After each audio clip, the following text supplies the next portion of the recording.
Boa noite, irmãos. É uma alegria muito grande poder reencontrar com vocês.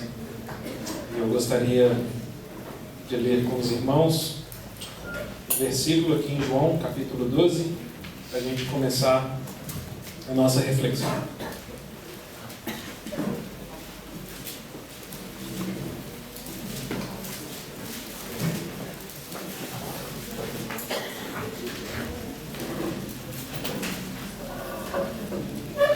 Fiquei sabendo que ontem o Edgar falou 1h40 de noite.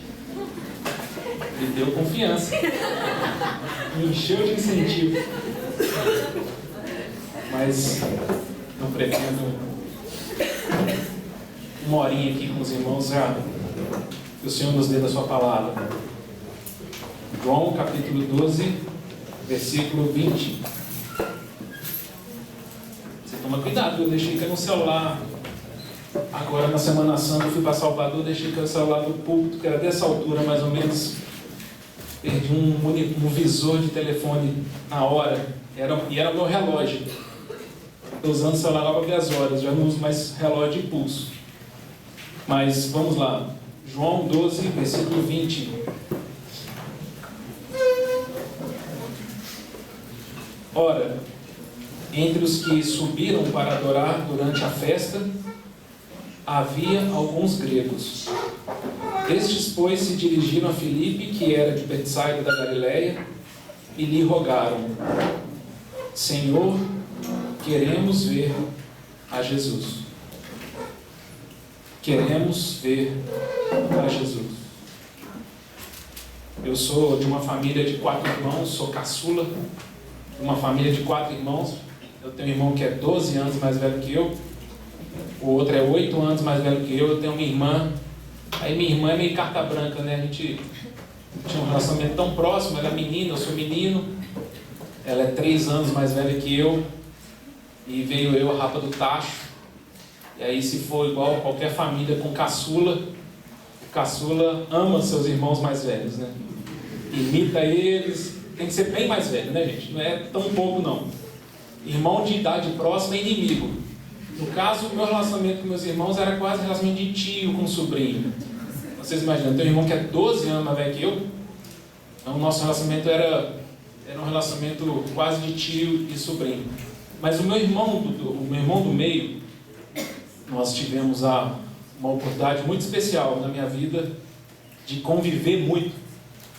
O meu pai, ele nunca foi muito firme nas coisas do Senhor, né? Meu pai não reunia, meu pai nunca nos pediu para ir numa reunião. Era até o contrário, meu pai falava comigo para ficar com ele e não ir no culto da igreja. E eu acho que isso fez muita diferença nas minhas escolhas de vida, porque eu desde criança eu tinha que escolher. E as minhas decisões ninguém me forçou, eu que decidi. Mas durante alguns anos da minha vida eu encontrei no meu irmão um grande amigo. E nós tivemos alguns anos de muita proximidade, de maneira que a gente passava alguns minutos já com a luz apagada conversando no quarto, dormíamos no mesmo quarto, e ríamos juntos, e brincamos juntos, jogávamos bola. Imagina, 2 marmanjos jogando bola num quarto, bolinha de tênis, a gente jogava bola dentro de um quarto. Ali virava uma jaula no final de 1 hora, que fedor de 2 homens suados. E a gente conversava muito. Meu irmão foi uma referência importante de fé para mim. Abrimos a Bíblia muitas vezes juntos, orávamos juntos, né? Acompanhei o processo dele quando ele se apaixonou por uma menina. Eu tive que ser cupido, eu tive que viajar com a família dela porque ele não queria viajar sozinho. E fui acompanhando esses processos. De noite eu sabia como foi o dia dele, eu contava como foi o meu. Falávamos de algum filme que a gente tinha assistido, falávamos de futebol, falávamos de tantas coisas. E em 99 ele mudou para os Estados Unidos. E até hoje ele mora lá, né? Em 18 anos que meu irmão mora nos Estados Unidos. E desde lá, então, penso eu que o nosso carinho um com o outro não mudou, né? Nós Nós temos um carinho pelo outro, afinal de contas somos irmãos. Mas talvez agora, vejo ele a cada 2 anos, talvez eu fico 3 anos sem ver, às vezes ele não vem para cá. E já hoje em dia, já eu não sei o que ele pensa das coisas da vida, né? Eu não sei quais são as dores que ele tem hoje, eu não sei quais são os medos que ele tem, eu não sei se ele teve dor de barriga, eu não sei se ele está tendo problema de saúde. Como ele também não sabe da minha vida, né? Ele não sabe nada do que acontece na minha vida, ele não sabe das minhas crises, dos meus medos, dos meus pavores, das minhas alegrias, da minha felicidade. O máximo que a gente faz é mandar um e-mail um para o outro no aniversário. Parabéns, obrigado, um abraço. E quando eu olho para ele, claro que é uma pessoa muito especial para mim, mas todo o meu relacionamento com ele é um relacionamento de movimento, de olhar para trás. Ele é uma pessoa que eu tenho que olhar para trás para falar do meu relacionamento com ele. E toda a minha experiência com ele se dá no passado. Se você perguntar para mim hoje como está seu irmão, eu vou falar para você, eu não tenho a mínima ideia. O que faz ele chorar, não tenho a mínima ideia. O que tira o sono dele, também não sei. E isso faz parte da vida. Me parece que com muitas pessoas que passam na nossa história, isso acontece. Vai acontecer com vocês. À medida que vocês forem crescendo, vocês vão ter amigos, vocês vão ter pessoas que são muito especiais na nossa história, que por diversos motivos, essas pessoas elas se vão. Só que o meu grande medo, na minha experiência, é de se a minha experiência com o Senhor Jesus for assim. Se de repente eu olho para trás hoje e falo assim, todo o meu relacionamento com o Senhor Jesus se baseia em coisas que já aconteceram. Quando eu penso no Senhor Jesus, eu lembro daquele acampamento que eu fui muito abençoado. Quando eu lembro do Senhor Jesus, eu lembro daquela época que eu li a Bíblia. Aquela época que Ele falava no meu coração. Aquela época que eu sentia a presença dEle. Aquela época que eu sentia que a volta dEle era real. Aquela época que eu olhava para o céu e falava que o Senhor vai voltar. E hoje Ele é um desconhecido para mim. Ele é uma pessoa que eu sei muito da vida dele, mas de repente eu falo assim, olha, já tem algum tempo que eu não sei o que o Senhor Jesus tem a dizer para mim hoje, o que Ele gostaria de falar para mim hoje. E essa afirmação eu gostaria de deixar para vocês, seria a minha sugestão de título dessas 3 sessões que teremos juntos. Queremos ver a Jesus. Eu quero ver a Jesus. E eu posso falar para vocês, sem medo de errar, que todas as crises que eu tenho muitas crises de fé, eu tenho muitos momentos de medo, eu tenho meus desertos, eu tenho os meus temores, eu tenho as minhas hesitações, eu tenho as minhas dúvidas, eu tenho as minhas incredulidades. E todas as vezes que isso acontece, é porque eu parei de ver ao Senhor Jesus. Todas as vezes. Eu não paro de reunir, irmãos. Irmãos todos que reúnem na Rua Presidente sabe disso, eu não paro de reunir. E se eu estiver na escala, eu ainda até compartilho. E se eu estiver na escala da reunião de oração, eu dirijo a reunião de oração. E se precisar visitar, eu visito. Aí alguém externamente vai falar, olha, mas você passa por isso? Está acontecendo isso? Mas eu olho para trás e começo a perceber que a minha experiência com Ele se reduz a uma experiência de religião. Uma experiência que é uma rotina. Uma experiência que se torna automática, mecânica. E eu perco Ele como pessoa. O Senhor Jesus deixa de ser uma pessoa para mim e Ele passa a ser uma filosofia, uma ideia, um estilo de vida, um conjunto de regras, uma doutrina, a religião dos meus pais, o costume do domingo. E isso é alguma coisa que nós precisamos orar ao Espírito Santo. Espírito Santo, queremos ver a Jesus. Eu quero ver o Senhor Jesus. Eu quero que Ele seja uma pessoa que se adentre e adentre na minha história, porque eu já tive experiências com o Senhor Jesus, e quando eu olho para trás, eu posso testemunhar que Ele é real, e Ele é uma pessoa que se manifesta e que comunga. Eu já fui consolado por Ele, eu já me senti abraçado por Ele, eu já ouvi a voz dEle, por meio do Espírito Santo. Ele já me apacentou, Ele já foi meu pastor. Outras coisas ficaram pequenas quando o Senhor Jesus é visto. Outras coisas ficaram ridículas diante do Senhor Jesus. Mas o que está acontecendo comigo agora? Coisas que eu abominava, agora eu flerto. Coisas que antes para mim eu não tinha interesse nenhum, estão me dominando. Pensamentos, valores, princípios. E eu começo a ter que reconhecer que eu preciso ver o Senhor Jesus de novo. Não como estatutos ou mandamentos, não como regras de princípios de conduta, mas como pessoa.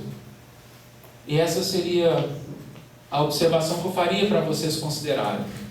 Nós cantamos nessa noite alguns cânticos que falam do nosso Senhor. Um minutinho.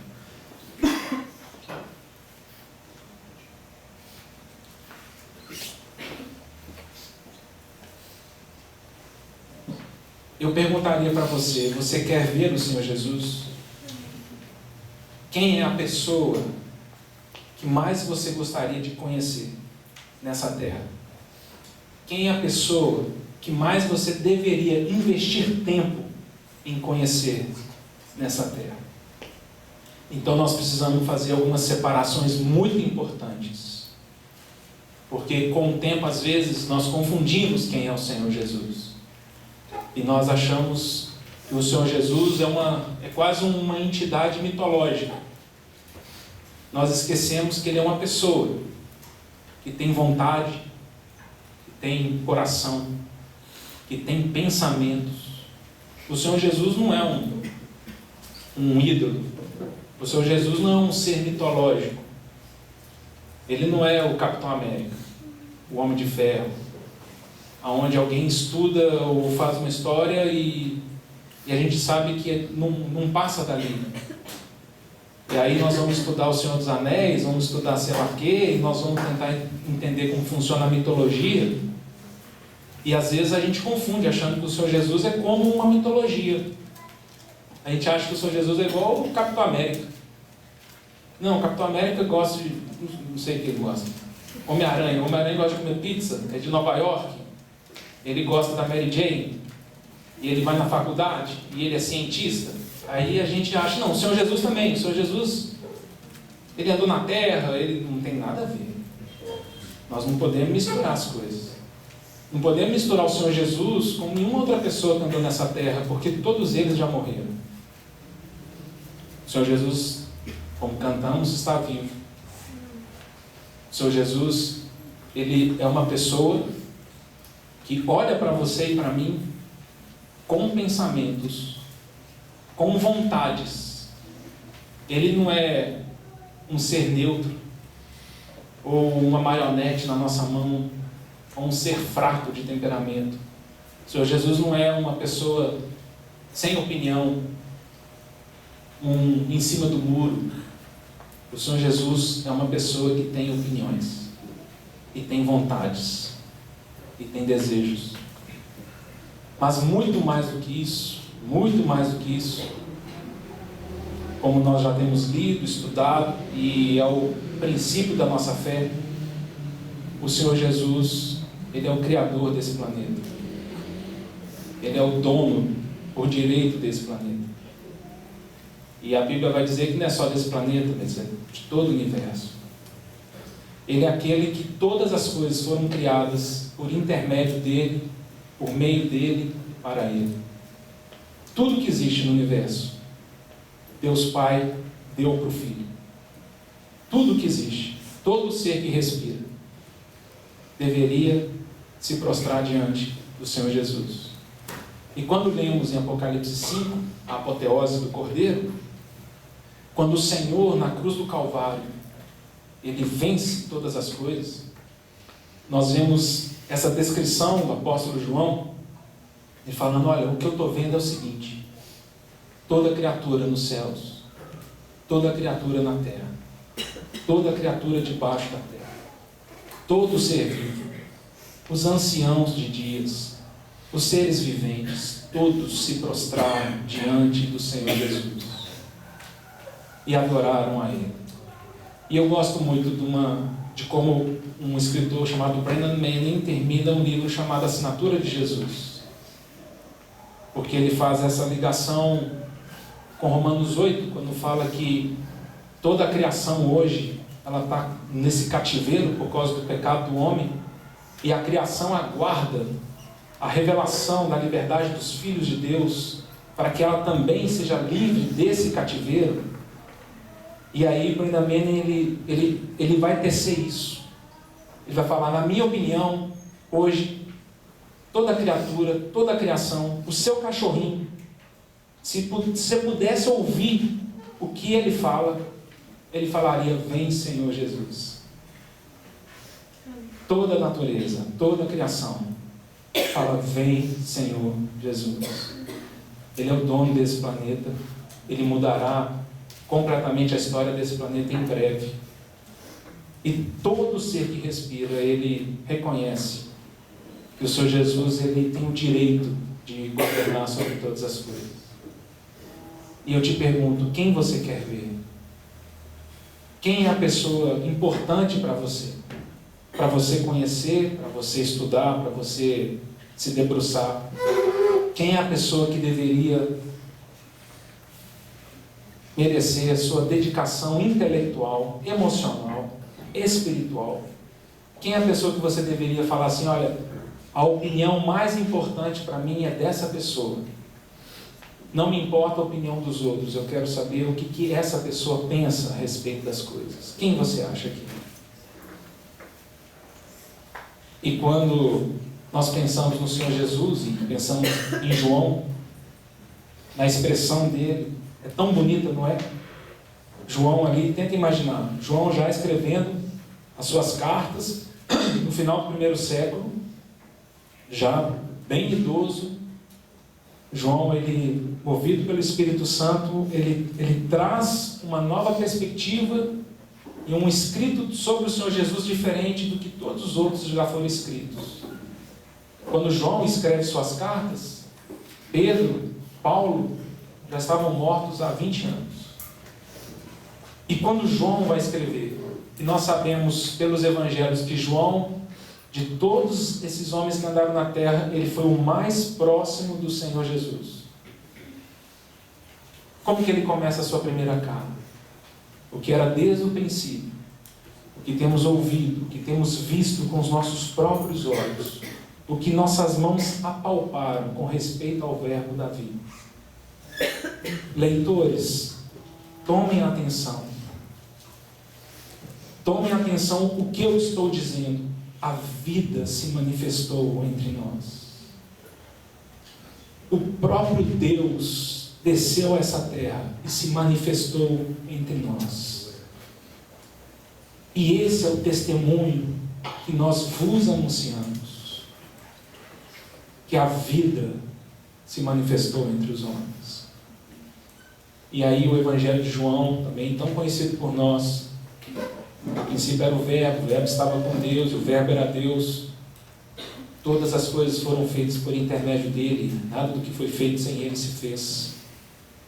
E João, ele descrevendo o Senhor Jesus, ele fala, olha, o verbo se fez carne e andou entre os homens. E o testemunho de alguém que esteve ao lado dele o tempo todo é este. Ele é uma pessoa cheia de graça e cheia de realidade. E nós vimos a glória de Deus por meio do Senhor Jesus. Porque a lei foi dada por intermédio de Moisés, mas a graça por intermédio do Senhor Jesus. E todos nós temos recebido da sua plenitude, e graça sobre graça. E nenhum homem viu jamais viu a Deus. É o Deus unigênito que nos revelou. Essa é uma tremenda notícia para nós. Porque pensem por um segundo. Se nós pudéssemos olhar a história da humanidade, exatamente como temos o privilégio de fazer hoje, olhar há 2000 anos atrás, por exemplo, e alguém notificar para nós que o próprio Deus se fez carne e andou entre os homens, ele não mereceria, por exemplo, andar entre os homens trazendo uma palavra dura de condenação para todos nós? Ele não mereceria isso? Eu te criei para mim e você rejeitou o meu senhorio. Eu te fiz para ser um adorador. Esse é o seu destino. Porque eu sou Deus e não há outro semelhante a mim. Nunca pedi conselho para ninguém. Eu sempre existi. Todas as coisas foram criadas para a minha glória. E você rejeitou isso. O que você mereceria? Se Deus tivesse encarnado e virado gente, virado homem, e nos condenado, olhado para a gente e nos mandado num lago de fogo, ele teria todo o direito de fazer isso. Ele teria o direito de falar assim: vou fazer tudo de novo. Eu vou fazer um outro planeta. Nós nem estaríamos aqui. Nós não teríamos nem consciência de existir. O Senhor poderia ter feito isso. Mas quando o Verbo se faz carne, quando o Deus eterno, Filho do Deus eterno, entra nesse mundo, o que os homens que estão ao redor dele testemunham é: ele é cheio de graça. É um Deus que tem pensamentos de salvação. É um Deus que tem pensamentos de reconciliação. É um Deus que ele faz o inverso da lógica de qualquer questão nobre. Porque se você lembra lá em Gênesis, Deus fala: façamos o homem à nossa imagem e semelhança. O homem não quis ser a imagem e semelhança de Deus. Recusou esse privilégio. O homem preferiu ser a imagem e semelhança da serpente. O homem se corrompe. O homem se afasta de Deus. Mas as boas novas para nós é que Deus, junto com o Filho, fala: bem, o que nós faremos então? Nós seremos a imagem e semelhança do homem caído, para resgatá-lo do inferno. Então Filipenses 2,6 vai dizer isso para a gente, que o Verbo, o próprio Deus, foi reconhecido em figura humana.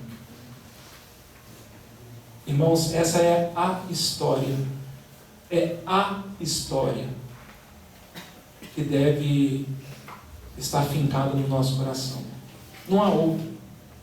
E não há nenhuma história semelhante a essa. E não há nenhuma outra pessoa semelhante ao Senhor Jesus.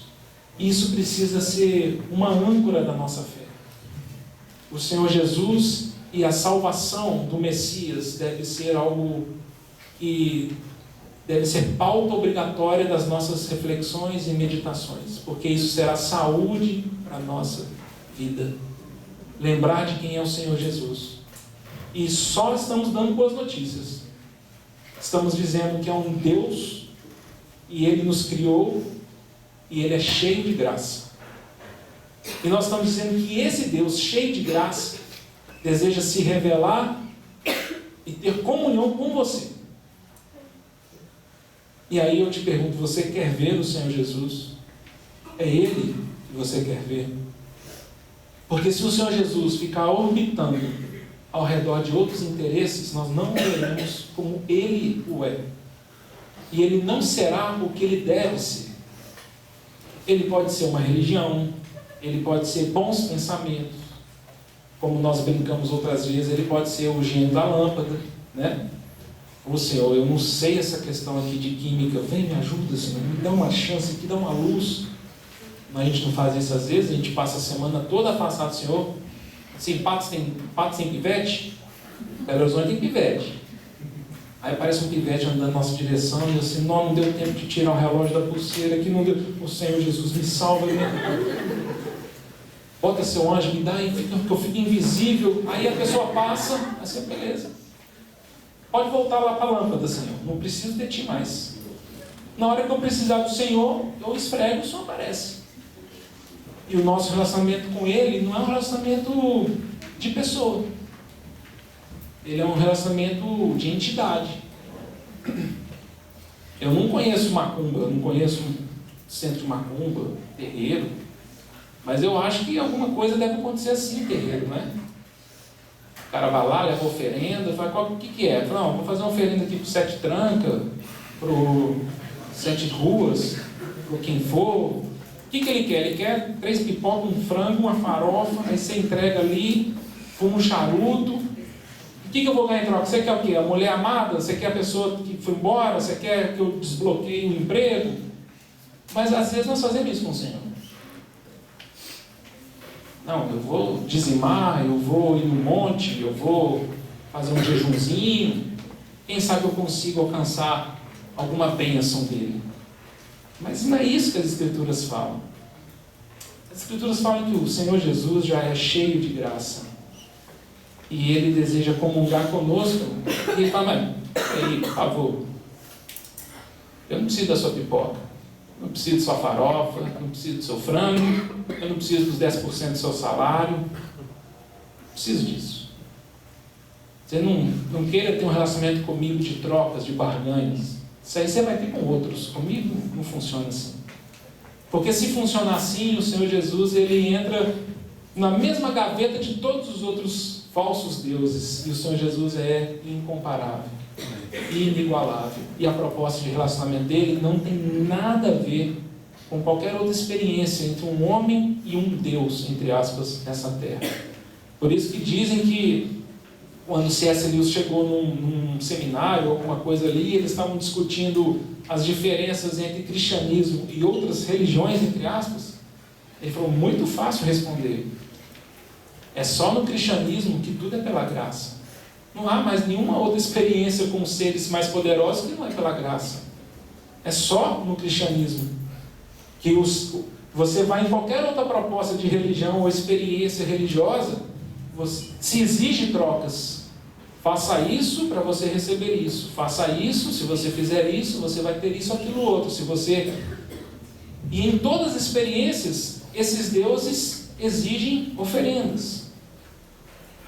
É só o cristianismo onde o Senhor fala, você não tem nada para me dar. Porque eu sou o Deus Altíssimo, Todo-Poderoso, Criador de todas as coisas. Porque por mais que você tente, você não consegue chegar nem na orla das minhas vestes de conhecimento. Esse é um testemunho que o Senhor Jesus dá lá em João, não é? Porque nenhum homem consegue ver a forma de Deus. O eterno, o perfeito, aquele que não precisou nunca de conselhos nem de ninguém. Já falei isso com vocês, para mim é uma boa definição, João 5,26.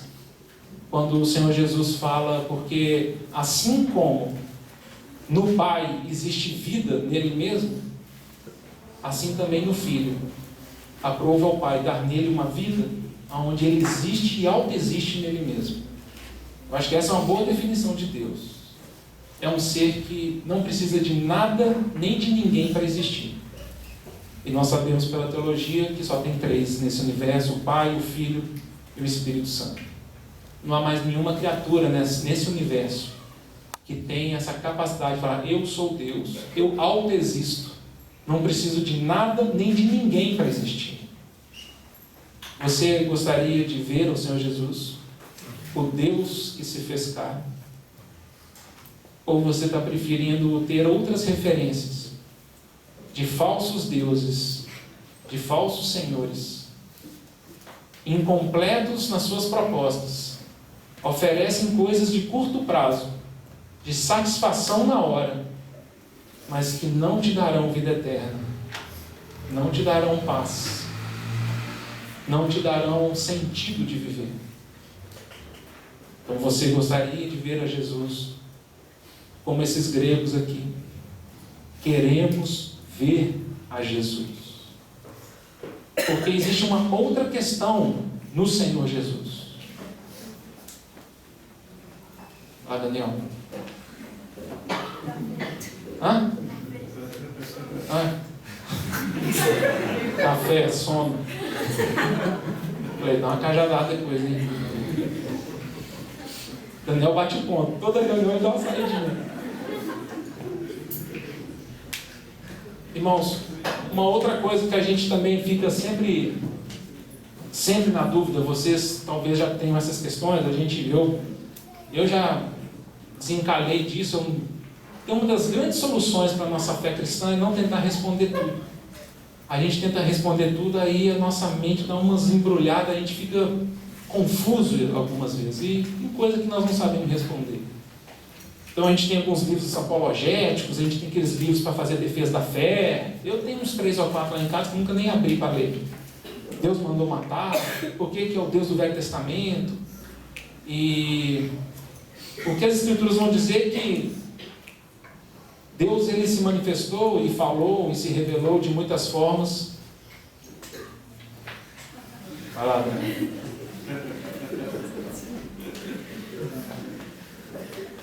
Levanta até sempre.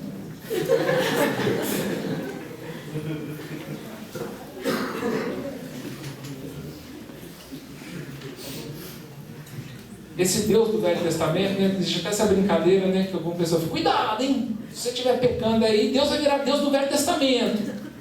Ele é o Deus do Novo, mas se você fizer alguma coisa de errado, o Deus do Velho Testamento vai vir sobre você. E a gente fica com medo do Deus do Velho Testamento, né? O Deus do Velho Testamento vai vir atacar a gente. De repente Deus acorda de manhã e fala, hoje eu mato todas as crianças, mata todo mundo, agora eu estou... E a gente não consegue responder essas perguntas. Mas o que as Escrituras dizem é que tudo que se revelou no passado eram sombras, eram coisas incompletas. Você não conseguia ver ou entender Deus plenamente. É como se a gente colocasse uma pessoa aqui numa contraluz, né? E a gente vê a sombra dela. Então você pode ter olhado e falar, ó, pelo nariz é o Pablo, pelo tupete, eu estou achando, mas eu não tenho certeza. Tem uma forma que parece, mas não é. E nós não deveríamos, aí não faz sentido nenhum, né? Se eu estou tentando ver a sombra de uma coisa, e de repente a pessoa que está sobre aquela situação de sombra, ela aparece claramente para mim. E eu falo, bom, dá licença aí que eu estou tentando descobrir quem que é essa pessoa da sombra. Eu falo, não, mas olha para mim que você me vê claramente. Eu, não, mas é porque eu estou tentando entender a sombra, porque... Eu falo, mas não faz sentido. Me veja claramente aqui, ó, eu aqui. Eu sou a plenitude da revelação que você está tentando descobrir aí. E o que as Escrituras vão nos mostrar é que o Senhor Jesus é a exata expressão de Deus Pai. Ele é a imagem do Deus invisível. Você quer saber quem é Deus Pai? Olhe para o Senhor Jesus.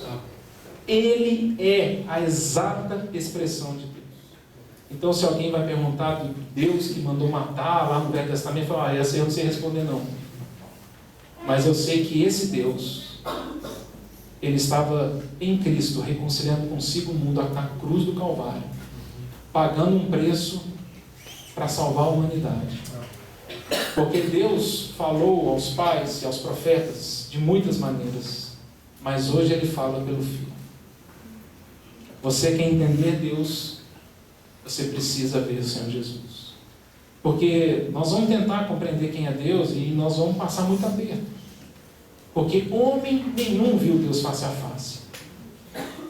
Paulo, em 1 Timóteo 6, ele fala uma coisa ainda mais assustadora. Ele fala, nenhum homem viu, nem é capaz de ver. Ele não dá conta. Nós não damos conta da luz de Deus. Nós não damos conta da santidade de Deus.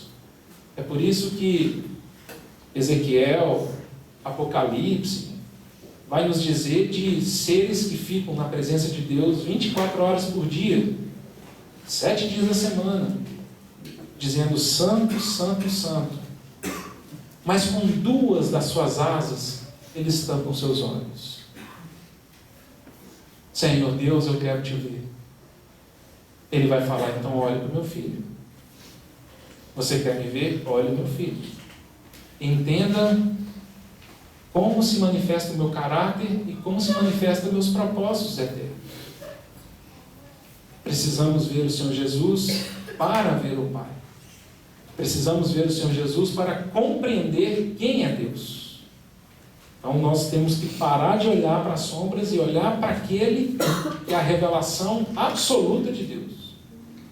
Uma outra característica que se manifesta em Cristo do Pai é essa questão do amor, da bondade, da graça, que é um sinal inequívoco de que nós somos criaturas de Deus. Não entendi, ficou confuso mesmo, né? Então vou tentar explicar.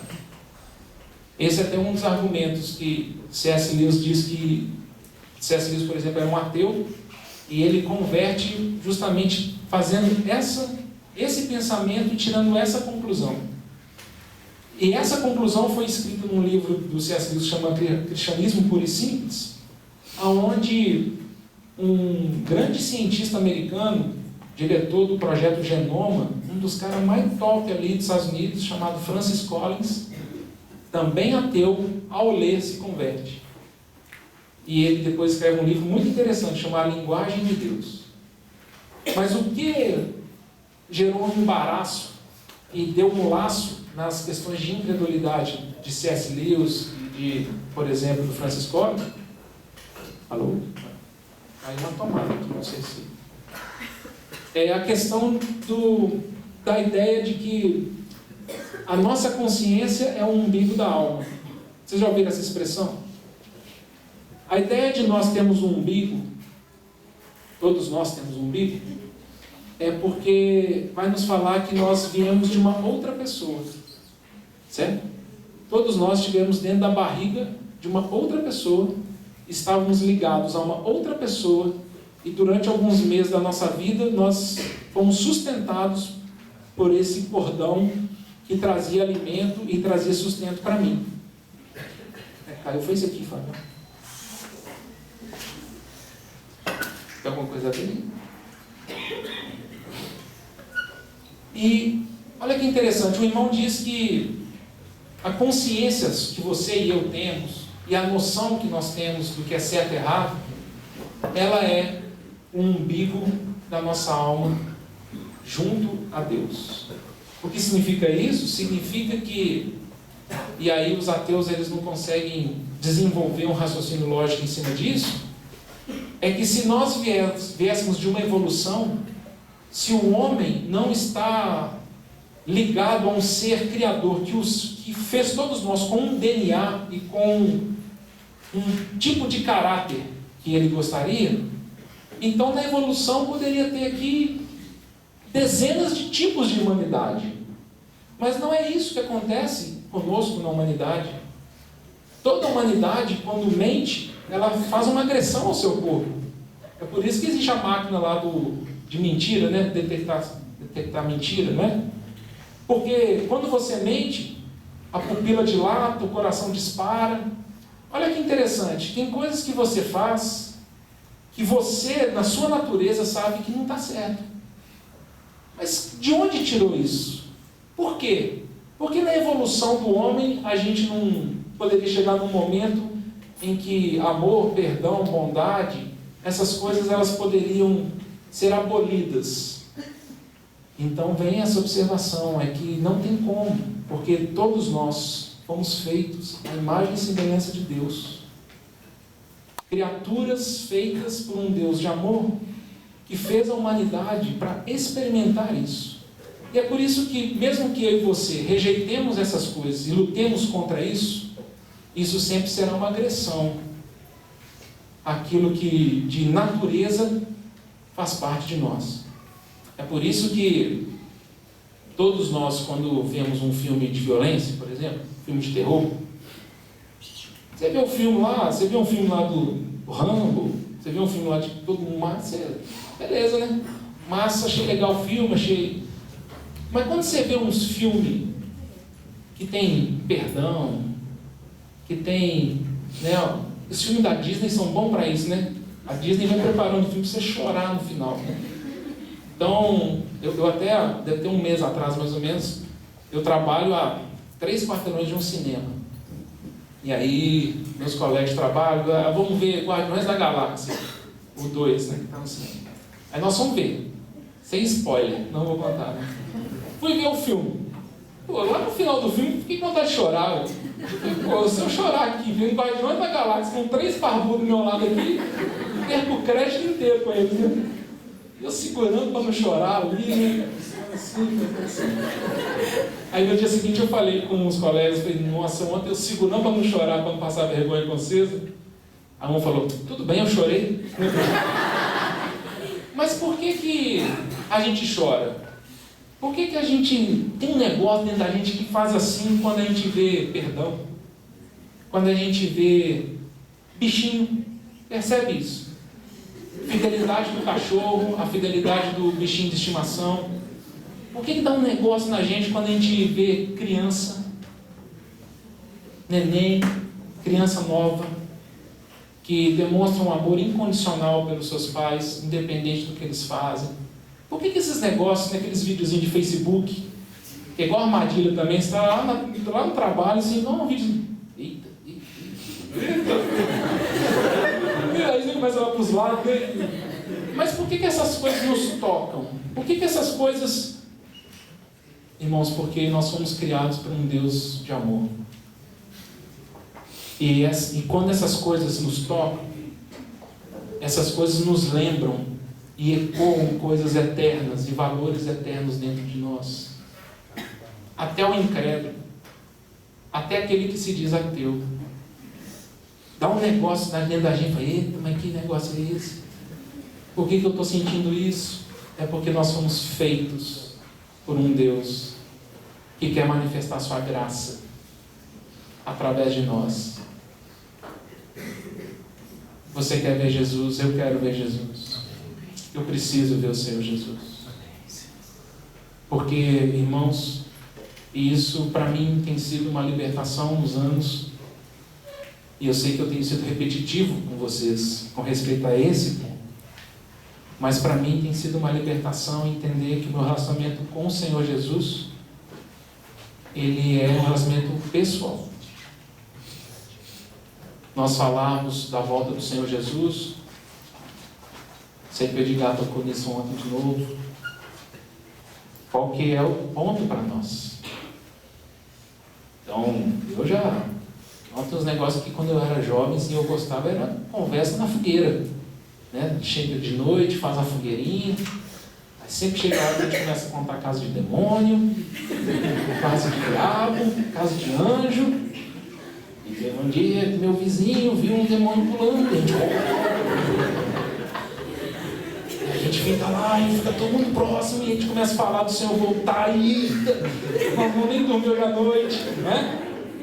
E a gente fica ali e tal, mas é muito mais do que isso, porque quando essas coisas ficam só na esfera do conhecimento, isso não consegue penetrar numa realidade.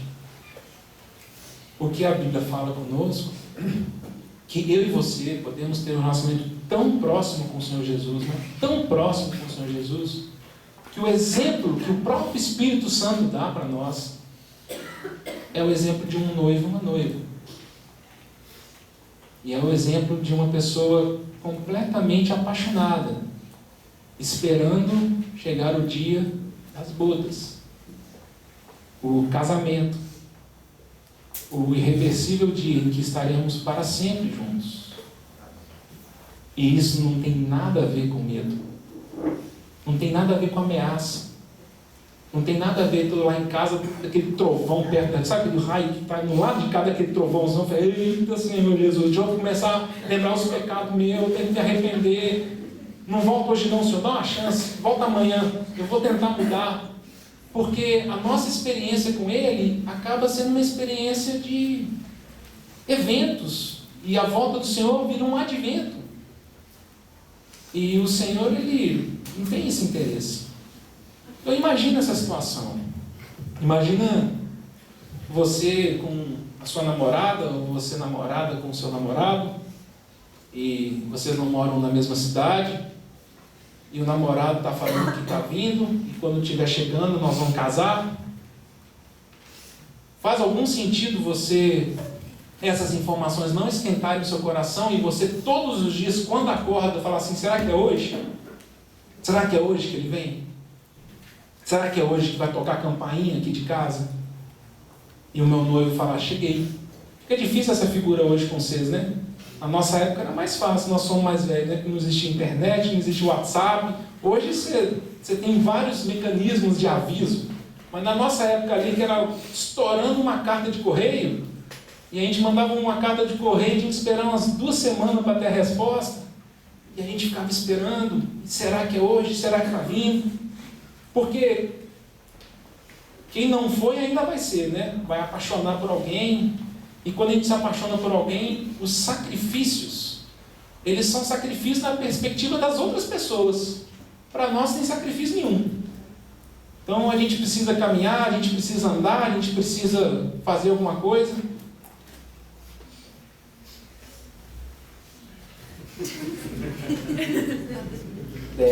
Discutindo relacionamento. Mas há sacrifício? Aí a minha namorada, minha esposa, quando a gente namorava, eu tinha que pegar 2 ônibus, ir para a casa dela, 1h30. Saía da minha casa, pegava um ônibus, ia para o centro, pegava um ônibus no centro, ia lá para a casa dela. Vai ficar 1 hora, 2 horas com ela. Sacrifício zero para mim. Sacrifício zero. E eu já olhava as horas, está quase na hora de ir embora. Aí dava tchau para ela. Pegava um ônibus, ia para o centro, pegava um ônibus no centro, voltava para casa, fugia dos pivetes, corria para lá, eu chegava em casa, bom demais.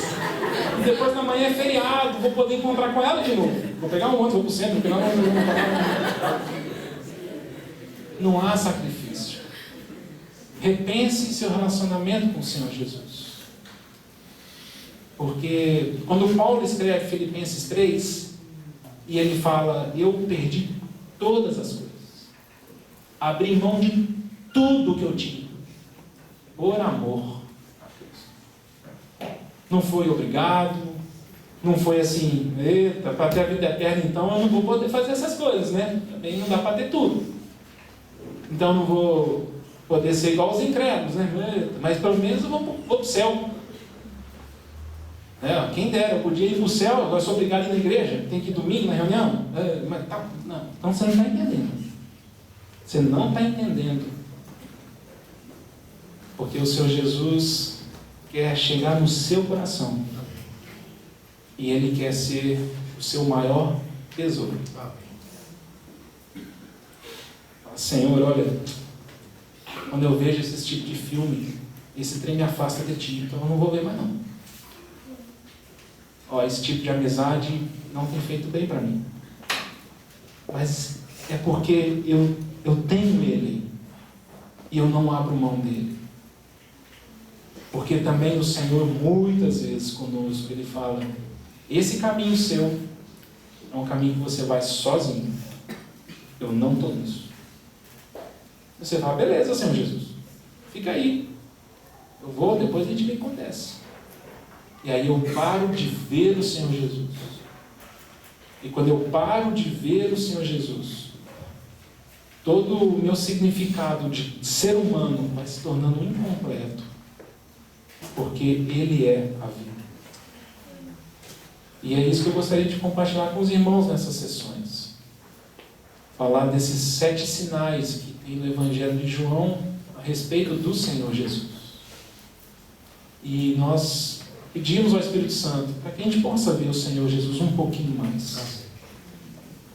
Porque quando a luz do Senhor Jesus ela invade a nossa vida, é igual a experiência de Paulo no caminho de Damasco. Porque ele fala que é uma luz mais forte que a luz do sol ao meio-dia. Eu não sei qual que é a luz mais forte do que a luz do sol ao meio-dia. Mas é uma luz mais forte do que a do sol ao meio-dia. E ele nunca mais foi o mesmo.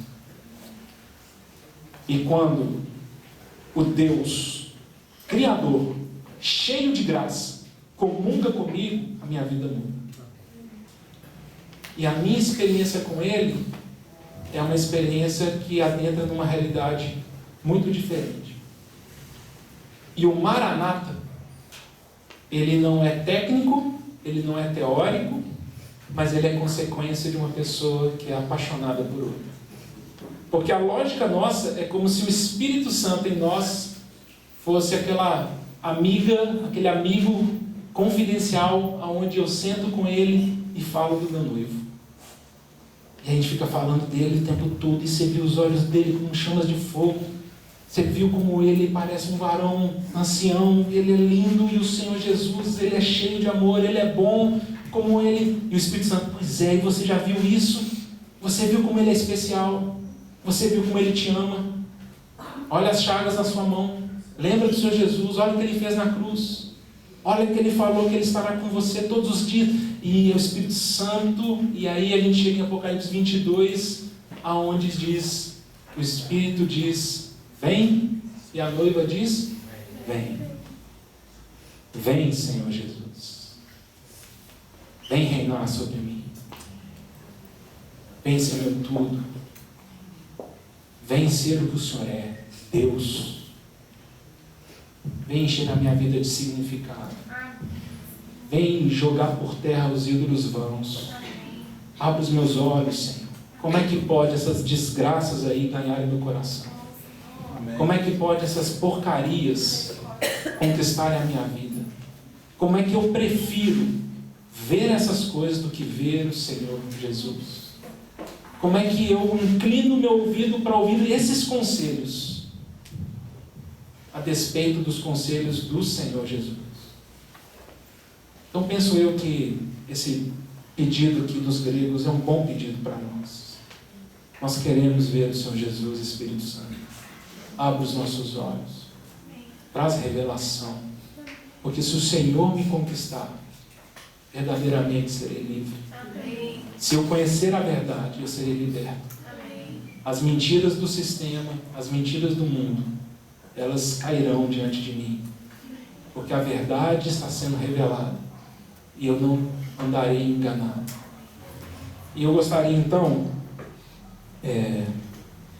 acho que eu comecei 8? 7h30? Já deu 1 hora? Estou na introdução ainda. Então vamos... Eu vou só falar 2 sinais hoje. Bem rápidos. Daniel, segura aí, filho. Você não pode sair mais não. Hoje nenhum dia. Combinado? Daniel, a cota sua acabou, viu? Eu queria, nessas sessões, falar desses 7 sinais do Senhor Jesus, aonde João ele escreve. E realmente eu pretendo ser bem rápido neles, eles dialogam entre si, nós vamos ter a oportunidade de considerar essas situações também amanhã e domingo. E antes de falar dos sinais, queria só deixar claro para os irmãos que é uma sugestão. Coloca aí para os irmãos considerarem, coloca aí para os irmãos meditarem. Quais são esses sinais? Por que João escreveu? O que ele está querendo dizer com isso? Mas existe uma questão que eu acho que fica muito clara para todos nós. João, quando ele vai escrever o evangelho dele, ele dá esses 7 sinais. São sinais, são ações sobrenaturais que o Senhor Jesus fez. E como já falamos outras vezes, isso não é uma falta de memória de João. João não, depois de, estou ficando velho, né? João está com 90 anos, está custando lembrar coisas que o Senhor Jesus fez. E fala, tem essas 7 aqui que eu lembrei. Tem essas 7 aqui que eu não estou lembrando mais não. Não é isso. Porque o próprio João, quando ele está acabando de escrever o evangelho dele, ele fala assim, deixa eu falar uma coisa para vocês. Se eu fosse escrever tudo que o Senhor Jesus fez, não caberiam na terra os livros que seriam escritos. Eu não estou aqui focado em quantidade. Eu escolhi esses sinais para que vocês creiam que Jesus é o Messias, é o Filho de Deus. E crendo, tenham vida em seu nome. Então ele escolhe esses sinais para nos indicar o caminho que nos leva ao Messias. Ao Messias. A história mais impressionante dessa terra. Aquele que veio da eternidade passada, andou nessa terra para salvar a humanidade. Ele já andou nessa terra. Vocês têm ciência ou consciência de quão privilegiados nós somos em relação a, por exemplo, a geração do Velho Testamento? Aqueles heróis da fé de Hebreus 11, que dormiram aguardando a promessa porque eles não viram. Hoje nós nascemos e nós temos o privilégio de saber a história do Messias. Aquele que veio a essa terra e transformou a história desse planeta. E transformou a minha história. Transformou a sua também. E nós precisamos conhecê-lo e vê-lo. E João escolhe esses sinais. Uma outra coisa que a gente precisa falar, como o próprio nome diz, isso são sinais. Os sinais nos levam para um destino. Os sinais são escritos, ou são falados, ou são mostrados para nos apontar alguma coisa. Então os sinais não têm fim neles mesmos. Eles apontam a direção. Eu não sei porquê. Deve ser a idade. Ou a Thaís me amolou muito. Eu me perdi hoje em Papados. Não sei o que aconteceu. Eu fui para São Paulo. Errei o caminho. E aí chegou o momento, a Sandra, a Thaís estava comigo. Falei, mãe, rapaz, eu não estou reconhecendo mais nada. Cadê aqui o nome daquele posto famoso ali antes, Nova Serrana? Não, o Barril nós almoçamos lá. O Milhão, né? Eu não estou vendo esse milhão e eu estou andando aqui no carro, não estou vendo milhão. Muito jacu, né? Já vi aqui um monte de vezes. E aí eu falei com as meninas, eu estou achando que eu errei. Eu estou achando que não é por aqui não. O que a gente fez na hora? Vamos procurar a placa. Vamos começar a achar sinal aqui, porque o sinal vai nos falar se nós estamos no caminho certo ou no caminho errado. Eu paramos ali num posto lá de gasolina, sei lá onde. Ô filho, você está longe, viu, moço? Aí nós chegamos aqui meio apertado de horário. E aí depois quando a gente pegou um caminhozinho, o cara falou, não volta para Belo Horizonte não, que você vai dar muita volta. Você vai por dentro aqui, você vai sair por Itaúna. Aí nós fomos também procurando placa. Procura parar de Minas, gente. Parar de Minas. Na hora que aparecer parar de Minas, nós vamos virar. Olha aí. Que as plaquinhas vão falando. Nossa. A gente vai falando, mas vai procurando a placa. Vamos conversando, mas não achar essa placa. Por quê? Porque eu precisava achar o caminho. E João, ele dá esses sinais. E ele fala, eu estou escrevendo esses sinais para apontar para vocês o Messias. E eu queria sugerir, né? Eu vou fazer a minha sugestão, não é absoluta, também ela não é para esgotar, é só sugestão para vocês considerarem desses sinais do Senhor Jesus. O primeiro tem João 2.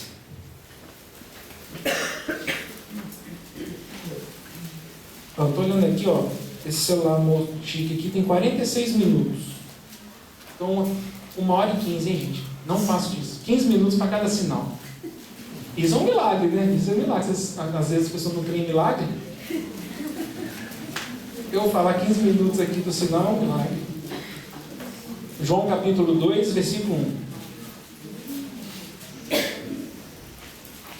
3 dias depois, houve um casamento em Caná da Galileia, achando-se ali a mãe de Jesus.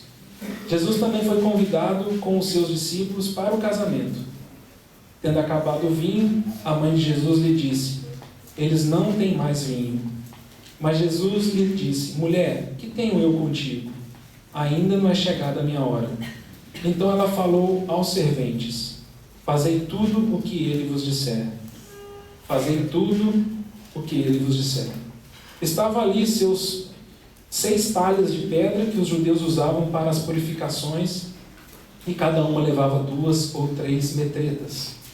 Jesus lhes disse, enchei d'água as talhas, e eles as encheram totalmente. Então lhes determinou, tirai agora e levai ao mestre-sala. Eles o fizeram. Tendo o mestre-sala provado a água transformada em vinho, não sabendo de onde viera, se bem que o sabiam os serventes que haviam tirado a água, chamou o noivo e lhe disse, todos costumam pôr primeiro o bom vinho, e quando já beberam fartamente, servem o inferior. Tu, porém, guardaste o bom vinho até agora.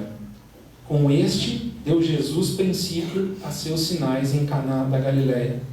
Manifestou a sua glória, e os seus discípulos creram nele. Senhor, nós agradecemos a Ti por todo esse tempo que o Senhor tem nos dado. Agradecemos a Ti já por toda a provisão espiritual que o Senhor já nos deu anteriormente. Cremos que o Senhor, com muita diligência, tem tentado ganhar o nosso coração nesses dias. Senhor, e nós nos aproximamos de Ti para pedir ao Senhor que ao longo desse final de semana o Senhor nos faça ver o Senhor Jesus. O Senhor abre os nossos olhos. O Senhor converta o nosso coração dos maus caminhos. Que o Senhor faça cair por terra a sedução dos falsos amantes. Que o Senhor nos conquiste para Ti, Senhor. Que o Senhor Jesus seja a pessoa mais especial da nossa vida. Como cantamos nessa noite, que Ele seja o nosso centro. Que Ele seja a pessoa por qual nós falamos, choramos, sorrimos, abraçamos, cantamos, trabalhamos. Que Ele seja o motivo do nosso viver. Mas para isso o Senhor precisa abrir nossos olhos. Para isso precisamos de revelação. E estamos pedindo a Tua graça, Senhor. Que a Tua bondade possa nos surpreender. E sejamos levados para Ti mesmo, Senhor. E sejamos cativados eternamente pelo Teu amor. Em nome do Senhor Jesus. O que é interessante, que eu queria muito rápido colocar para vocês. Então a gente conhece essa história. Não precisamos recapitular. O Senhor Jesus com a sua família foram convidados para um casamento. Chegaram no casamento. Depois de algum tempo o vinho acabou.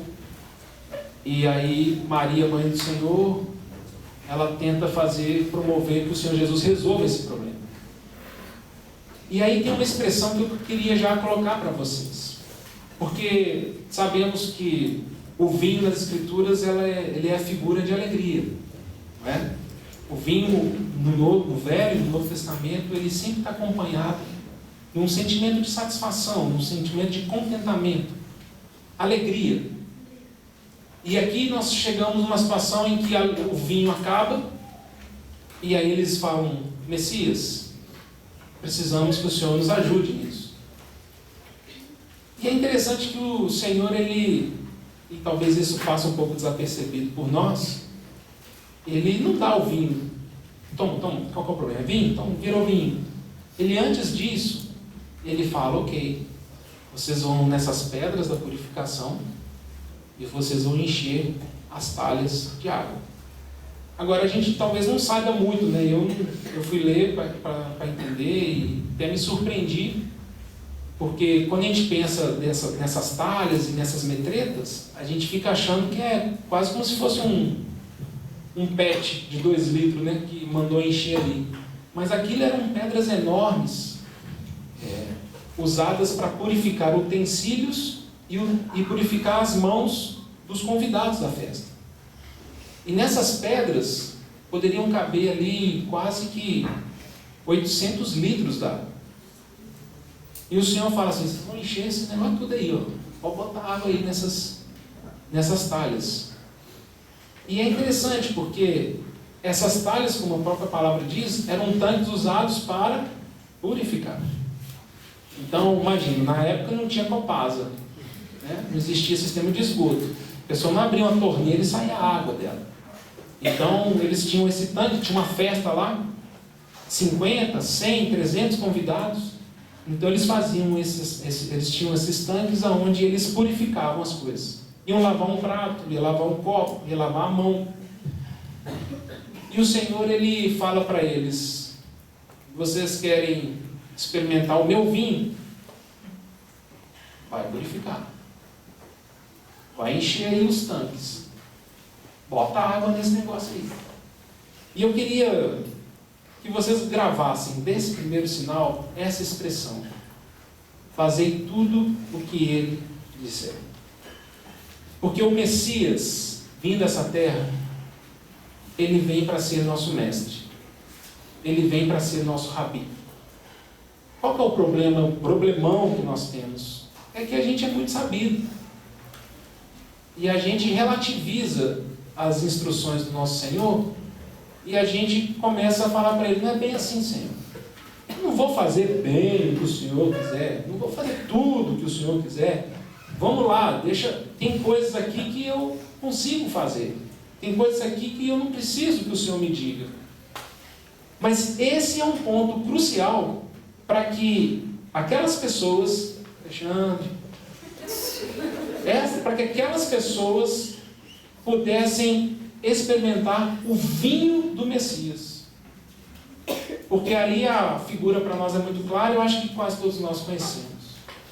nós já pensamos nisso várias vezes, é que, como nós somos feitos, espírito, alma, corpo, como que os pensamentos de Deus para conosco são muito mais plenos e amplos do que nós podemos imaginar, o vinho que Ele tem a nos oferecer é muito mais perfeito do que qualquer vinho terreno ou qualquer satisfação rápida, efêmera, temporária que podemos beber nessa terra. E é bem provável que todos nós também, quando nós nos aventuramos a tentar nos satisfazer com as coisas dessa terra, nós vamos dar o mesmo testemunho que as pessoas desse casamento deram. O vinho acabou. O vinho está acabando. Talvez naquele momento nós estamos mamando o vinho ali, a gente não percebe, mas um dia esse vinho acaba. Essa alegria termina. Ou, como aconteceu com eles, quando eles bebem o vinho que o Senhor Jesus oferece, fala assim, esse vinho é muito melhor. Esse vinho, ele é diferente do primeiro vinho que nós experimentamos. Então a figura para nós é muito clara, né? Nós não precisamos nem aprofundar muito nisso. A questão para nós, no nosso dia a dia, e todos nós buscamos vinho, todos nós buscamos alegria, satisfação, paz, todos nós buscamos. A questão é entender se nós vamos buscar através dos atalhos que o mundo oferece, através desse vinho do mundo que é fácil de beber, fácil de pegar, ou nós vamos falar, Messias, estou querendo o vinho do Senhor. E o Messias falará, ok, purifica. Enche as pedras de água. Enche, purifica a sua vida. Você quer meu vinho? Purifica a sua vida. Agora imagina você lá, pegando um copinho desse, indo lá na pedra, lá encher 900 litros. Todo dia você vai lá botar água nas talhas. E aí você vê seu colega lá de escola, você vê seu vizinho bebendo vinho, feliz, você jogando aguinha lá, feio. Não está parecendo melhor esse processo meu não é? Não está parecendo... E a gente, muitas vezes, a gente faz assim, encher água de talha, o quê? Messias, não precisa dar seu vinho não. Vou pegar esse vinho aqui que vai ser... É o que tem para hoje. É o melhor para hoje. Vou para esse caminho. Só que o vinho pior, esse vinho diferente, que acaba, ele é um vinho esquisito para nós. Porque uma coisa que eu também demorei para entender é que eu, como cristão, e selado pelo Espírito Santo, e pertencente a uma nova natureza, tendo em mim agora um novo homem, eu pensava às vezes que o sinal que eu teria de ser um cristão era que eu não pecaria mais. Não sei se vocês já pensaram nisso. Vou chegar num nível e quase viro anjo. Não peco mais, não erro mais. Mas isso não é bíblico. Inclusive, João, lá em 1 João, vai dizer, se alguém disser que não tem cometido pecado, é mentiroso. Se alguém disser que não cometo pecado, é mentiroso. E nele não está a verdade. Nós sempre estaremos pecando em algumas coisas. O nosso processo de santificação não vai chegar um momento nessa terra em que a gente fala, você vê, parei de pecar. Estou perfeito. Sei tudo, não é mais. Não vai haver isso. Então, para mim, o sinal de que eu pertenço a Deus e que eu sou cristão, não é o fato de eu não pecar. É o fato do pecado me fazer sofrer. Porque quando eu vou beber esse vinho ruim do mundo, junto com pessoas que não conhecem o Senhor, eles estão lá bebendo esse vinho, tão felizes e tão satisfeitos, e eu falo assim, eu já bebi um vinho muito melhor que esse. Eu sei que tem coisa melhor para mim do que isso. E por que será que eu não consigo ter o prazer e a satisfação que eles têm? É porque nós já bebemos o vinho do Messias. E esse vinho da terra, ele é bem mais amargo. De maneira que muitas vezes na nossa vida a gente vai beber esses vinhos da terra, mas é aquele vinho escondido. Um vinho que ninguém pode saber que você está bebendo. É um vinho que seu pai não pode saber que você está bebendo. É um vinho que você não se orgulha de estar bebendo ele.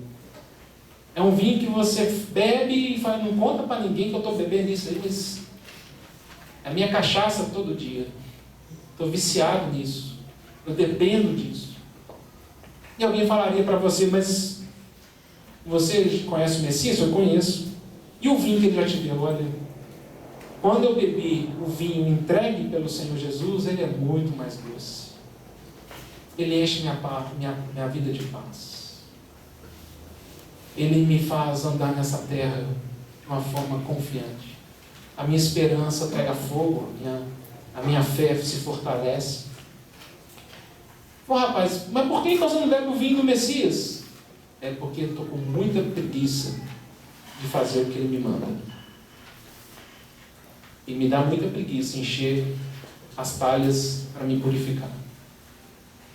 Então você e eu, dentro desse convite que a gente está falando, do Senhor Jesus ser uma pessoa.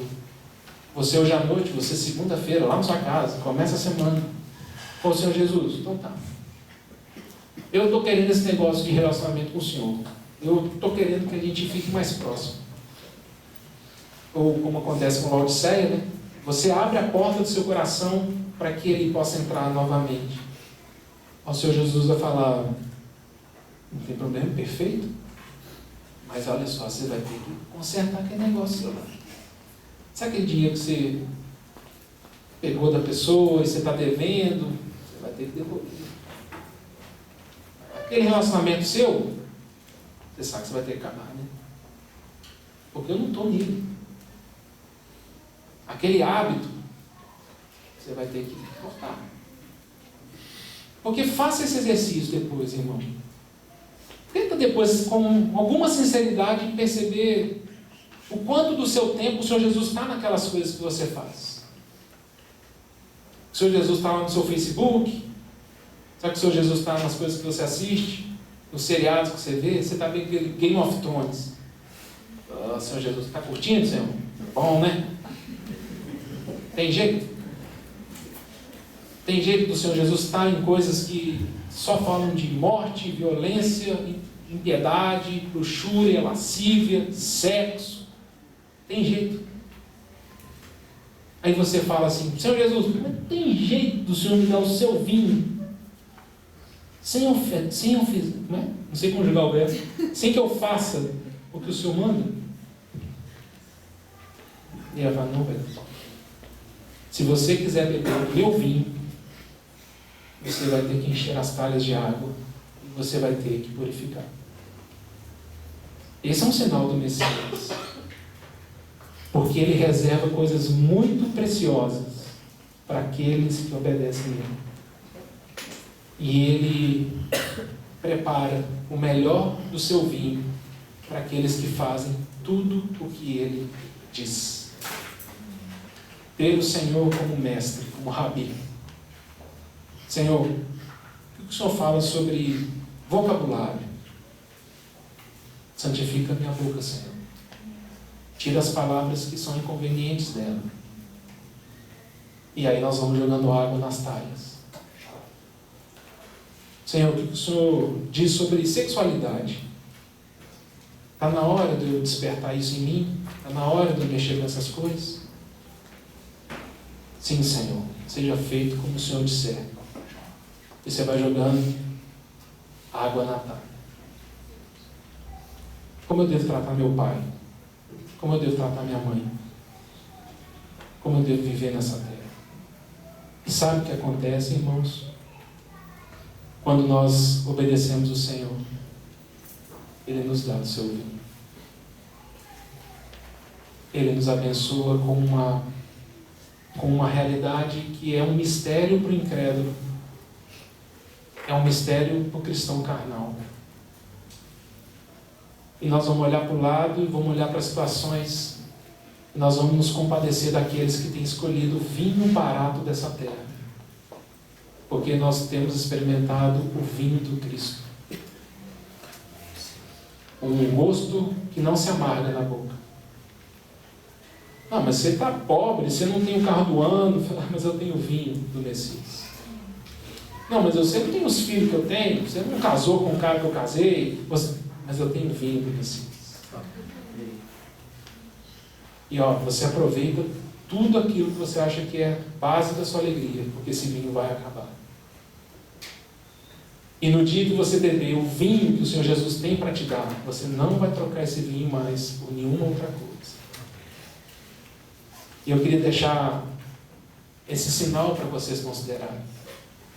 O vinho do nosso Senhor, ele é o melhor que podemos beber. Só que para que eu e você bebamos desse vinho, nós precisamos falar: Messias, me leva para o caminho de fazer tudo o que o Senhor disser. Sem negociação, sem relativismo, sem parcialismo, sem mornidão. Porque também quando o Messias faz a operação dele, ele transforma 800 litros de água em vinho. E ele faz uma obra generosa no nosso coração.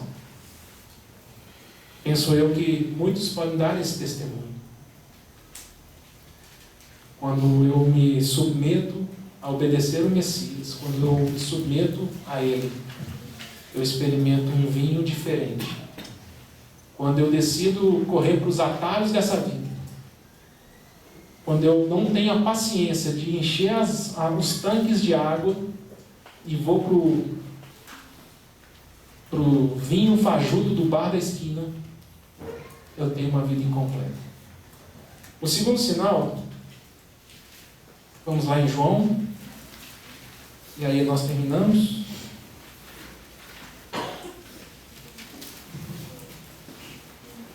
João capítulo 4, versículo 46.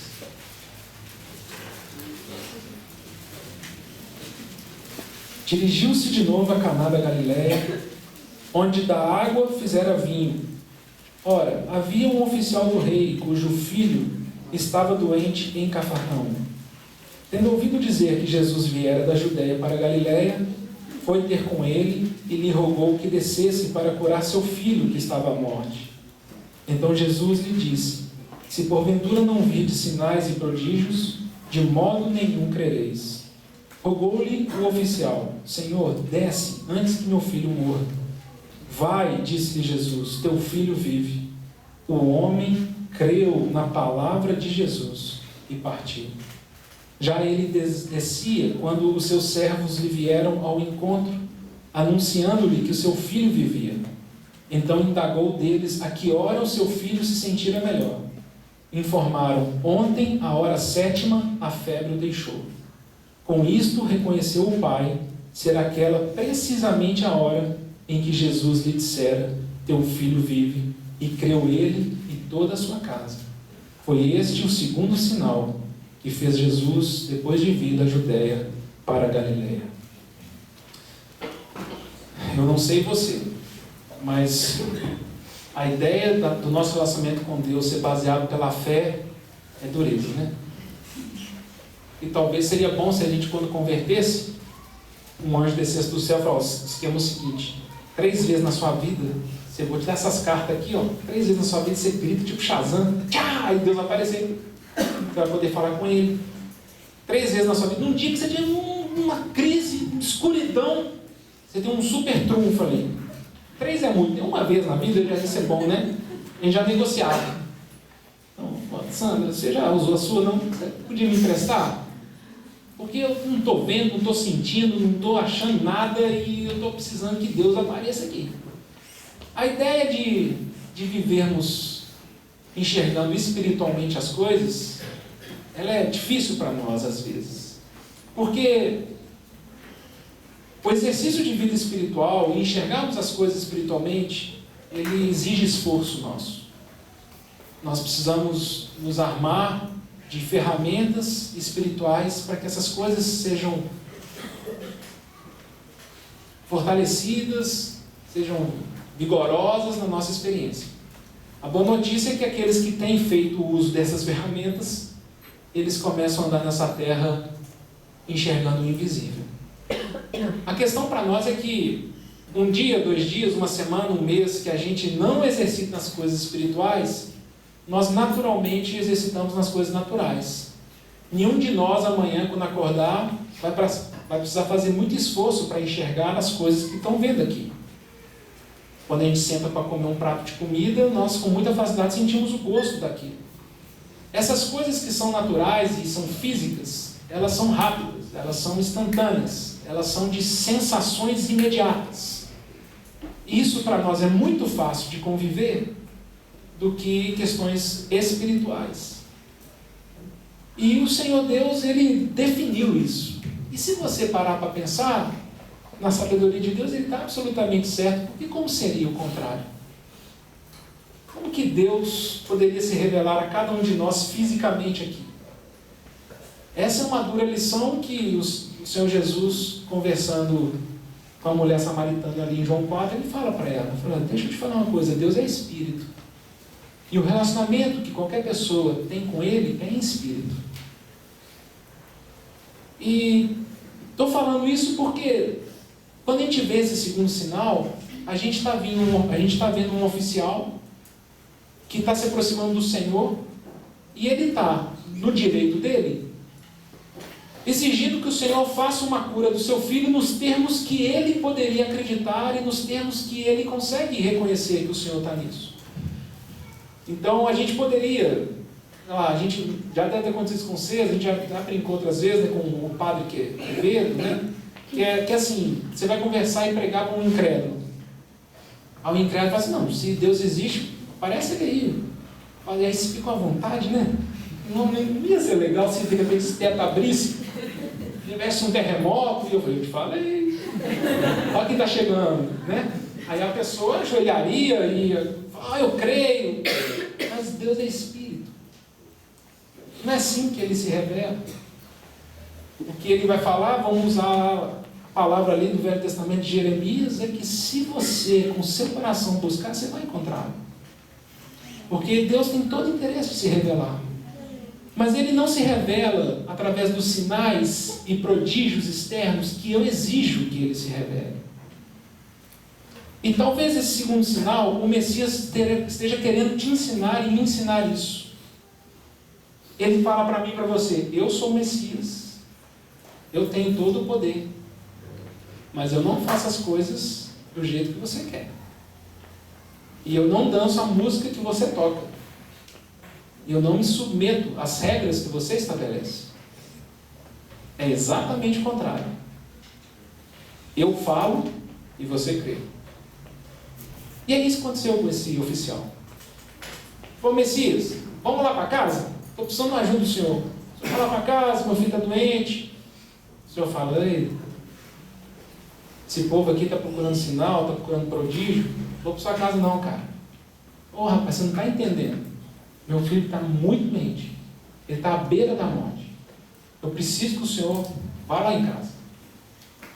O senhor fala, vai para sua casa, que seu filho vai estar curado. Quando o Senhor fala isso, nós temos essa frase que é linda. Porque esse oficial fala assim, e ele ouvindo isso, creu na palavra do Messias. Fé, definição bíblica de fé, Hebreus 11:1. Fé é a certeza de coisas que se esperam, é convicção de fatos que se não veem. O que é fé? Fé é você crer naquilo que foi sentenciado, aquilo que foi falado, é ter convicção de coisas que você não vê, mas crê. É interessante que a nossa fé também reside muito em cima de quem fala ela para nós, né? Então você está aí desempregado, há 1 ano procurando emprego, juntando latim na rua, deixando de almoçar para jantar. Aí você encontra uma pessoa muito rica na rua, uma pessoa que tem uma empresa muito grande, e ela fala com você, ela entrega um cartão para você e fala assim, vá lá na minha empresa amanhã, eu tenho um emprego para você. É bem diferente as pessoas, você crer no que ela falou, do que um mendigo lá na praça fala assim, eu vou te dar um emprego, vem trabalhar comigo. Ah, filho, que autoridade você tem para me prometer ou falar qualquer coisa? Deus, Ele falou muitas coisas para nós. Muitas coisas. E o desafio nosso para usufruirmos e gozarmos de um relacionamento profundo com o Messias está em crer no que Ele disse. Simples assim. Não nos meus termos, nos termos dele. Não nas minhas condições, mas no que Ele falou.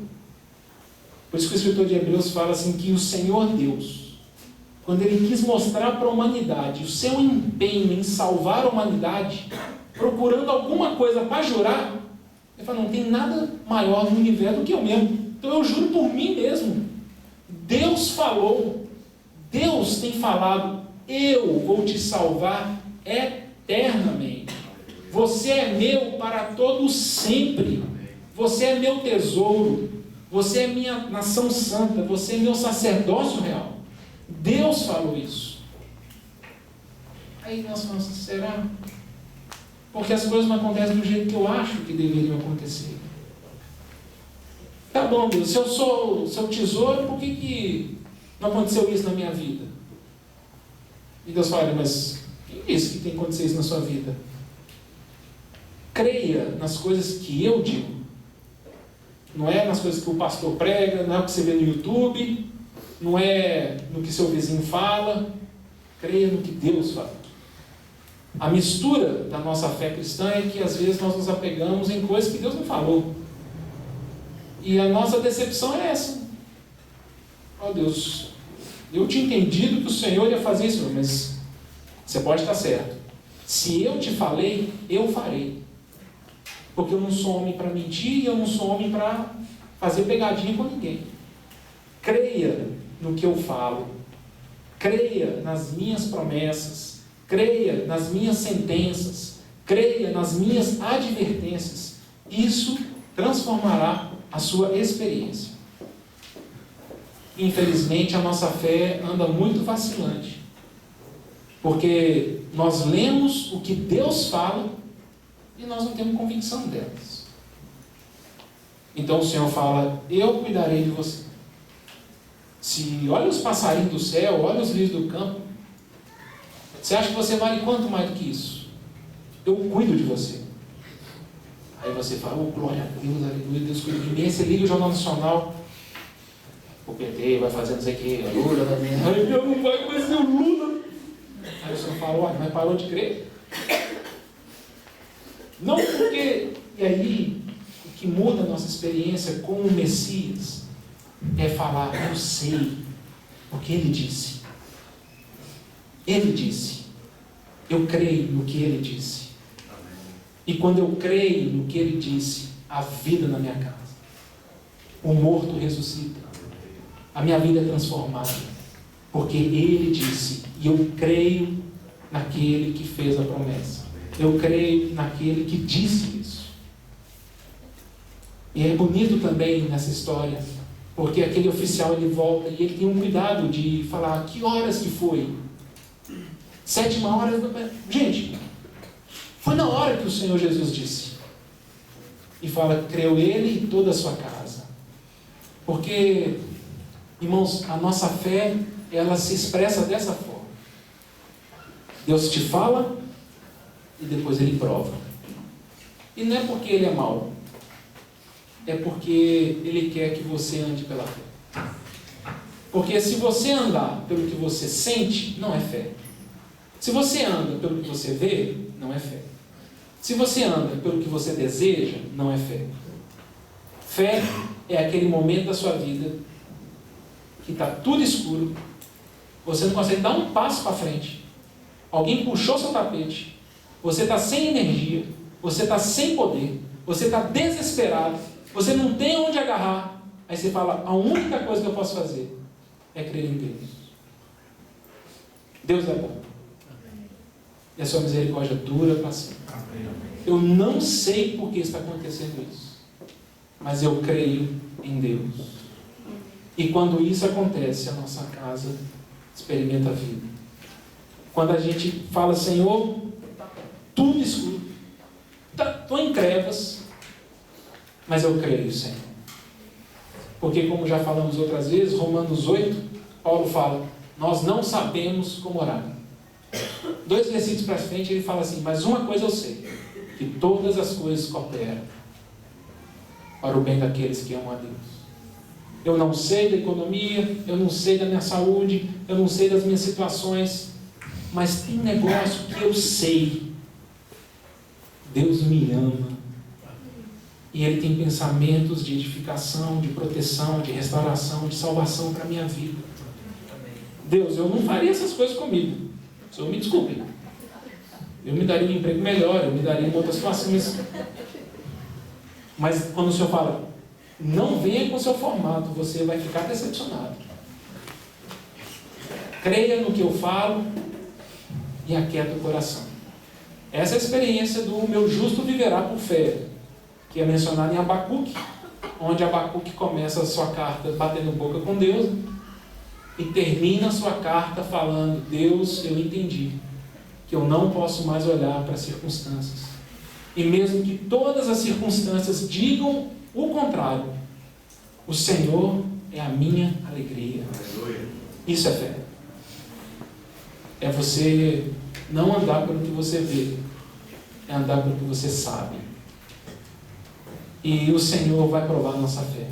A irmã orou nessa noite, e essa é a mecânica de 1 Pedro, versículo 3 do capítulo 1.